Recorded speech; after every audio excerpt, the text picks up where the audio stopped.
Okay Tahir साहब, बहुत बहुत धन्यवाद वक्त निकालने के लिए।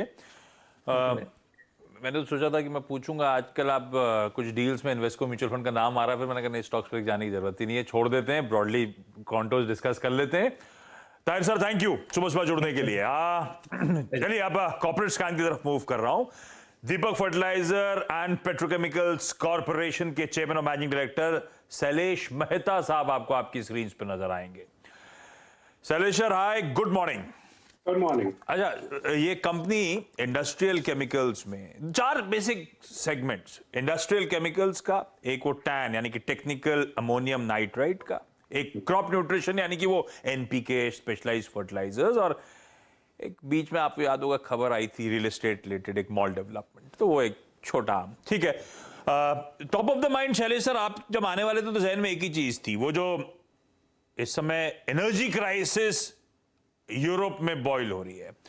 कहा जा रहा है गैस सप्लाईज खत्म हो रहे हैं, कम किए जा रहे हैं, इलेक्ट्रिसिटी कॉस्ट में शार्प जंप देखने को मिल रहा है। कई सारी वहां पे बड़ी बड़ी कंपनीज प्रोडक्शन स्लैश करना शुरू कर चुकी हैं। अब यूरोप कहा जाता है 20% है ग्लोबल अमोनिया प्रोडक्शन का। आप अमोनिया बनाते भी हो, आप अमोनिया रॉ मटेरियल के तौर पे कंज्यूम भी करते हो दीपक सर।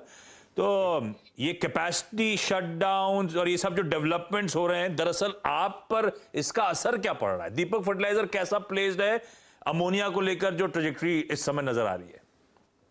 जरूर, तो थोड़ा एक बैकग्राउंड दे दूं कि दीपक फर्टिलाइजर वैसे 3 बिजनेसेस में, हाँ। 3 बिजनेसेस जो बड़ी अच्छी तरह से ब्यूटीफुली अलाइंड है इंडिया ग्रोथ स्टोरी से। तो एक रहा फर्टिलाइजर जो एग्रीकल्चर के साथ जुड़ा हुआ है, दूसरा हमारा बिजनेस है इंडस्ट्रियल केमिकल्स। तो इंडस्ट्रियल केमिकल्स में हम बेसिक जो इंटरमीडिएट केमिकल्स बनाते हैं जिनसे स्पेशलिटी केमिकल्स बनते हैं, और इंडस्ट्रियल केमिकल ग्रुप में हम फार्मा केमिकल्स भी बनाते हैं, तो that is the second bucket. और तीसरा बकेट है, जैसे आपने बताया, माइनिंग केमिकल्स। तो वो जुड़ा है सब माइनिंग से, coal mining, limestone, cement, infrastructure. तो ये 3 हमारे बिजनेसेस हैं, और तीनों के लिए अमोनिया की ज़रूरत जरूर है। तो हमारा एक पुराना प्लांट है जिससे हम कुछ तो अमोनिया बना लेते हैं खुद गैस लेके, और बाकी का अमोनिया हम इंपोर्ट करते हैं। और प्ले ये रहता है कि अमोनिया प्राइसेस कैसे रहे और फिनिश प्रोडक्ट प्राइसेस कैसे रहे। तो वही डेल्टा हमने देखा है कि that is something that helps us. तो देखा गया है कि जैसे अमोनिया प्राइसेस भी बढ़े हैं, क्योंकि यूरोप में गैस शॉर्टेज होने के बजाय अमोनिया की शॉर्टेज वगैरह उससे, और दूसरी तरफ हमारे फिनिश गुड प्राइसेस भी अच्छी तरह से बढ़े हैं। तो इससे लास्ट ईयर भी हमारी हिस्टोरिक बेस्ट ईयर थी, और इस क्वार्टर भी आपको पता है Q1 में भी हमने काफी अच्छा किया है। मैं Q1 के परफॉर्मेंस में आता भी हूं आगे। तो आप लोगों ने अमोनिया प्लांट के केपेक्स का अनाउंसमेंट करा था, लास्ट मैं पढ़ रहा था कि उसका स्केड्यूल्ड कमीशन होने का था अगस्त 24। क्या अपडेट है उसको लेकर दीपक सर, शैलेश सर? और साथ में ये जो प्राइसेस स्वेल कर रहे हैं, एंटिसिपेशन ये था कि एडिशनल कैपेसिटीज आएंगी, आपके लिए बेहतर होता हुआ नजर आएगा, शायद सिनेरियो अच्छा प्ले आउट होगा।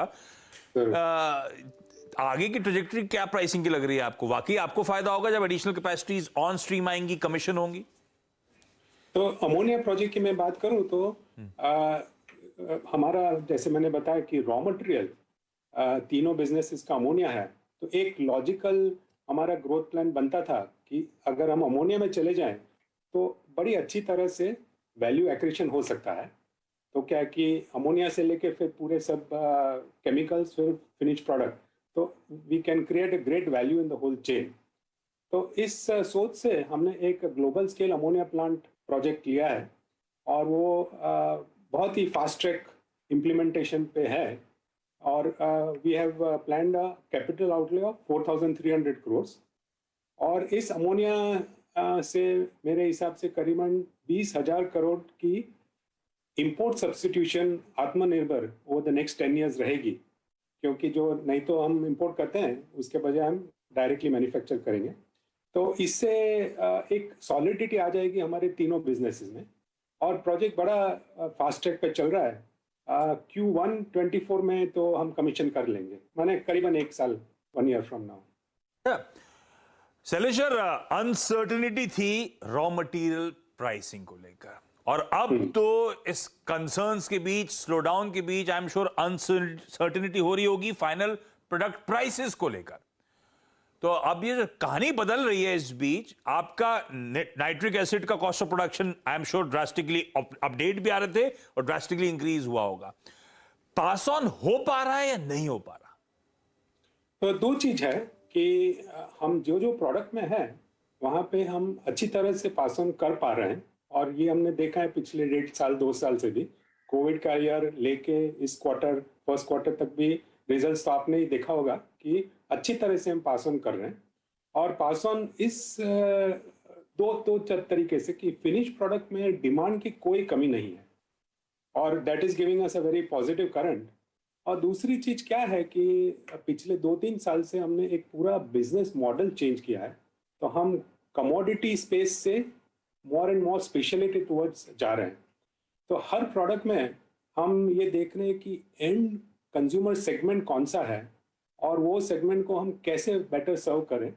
और यही नहीं कि प्रोडक्ट से सर्व करें, कुछ सर्विसेज भी लेके आए, कुछ यूनिक कैपेसिटी कैपेबिलिटी लेके आए।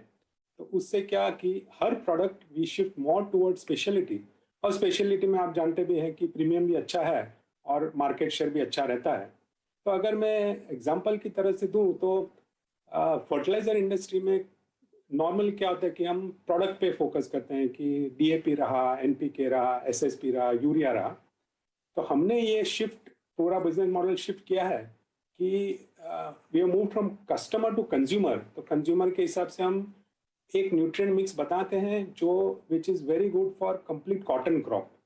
दूसरा हम क्रॉप स्पेसिफिक बनाते हैं शुगर केन के लिए। Okay. तीसरा हम बनाते हैं फ्रूट्स एंड वेजिटेबल के लिए।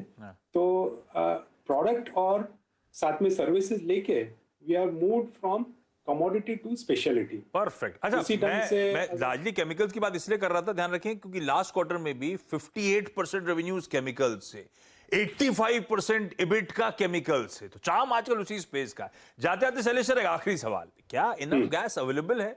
अपडेट थे कि गेल अपने कॉन्ट्रैक्टेड गैस उसे मिल नहीं पा रही। गवर्नमेंट ने सिटी गैस डिस्ट्रीब्यूशन कंपनीज की तरफ ज्यादातर गैस सारी चैनलाइज करने की बात कर दी थी। आप लोग को पर्याप्त मिल पा रही है, नहीं मिल पा रही? तो हमारे जो छोटा अभी जरूरत है वहां पे तो मिल रही है। और अभी क्या है कि आने वाले मेरे हिसाब से 3-6 महीने में पोजीशन थोड़ी इंप्रूव रहेगी। तो जब तक हमारा पूरा जब बड़ा अमोनिया प्लांट आ जाएगा तब तक तो उम्मीद है कि थिंग्स विल सेटल डाउन। उस दरमियान डोमेस्टिक गैस का भी टेंडर आ रहे हैं केजी बेसिन से, तो वो भी थोड़ा it will contribute to gas availability. तो हम देख रहे हैं कि 9 महीने 12 महीने में जब हमारा प्लांट लग जाएगा तब तक गैस की पोजीशन जरूर इंप्रूव हो जाएगी। सब तरह से यही फीडबैक आ रही है। Okay Shailesh sir,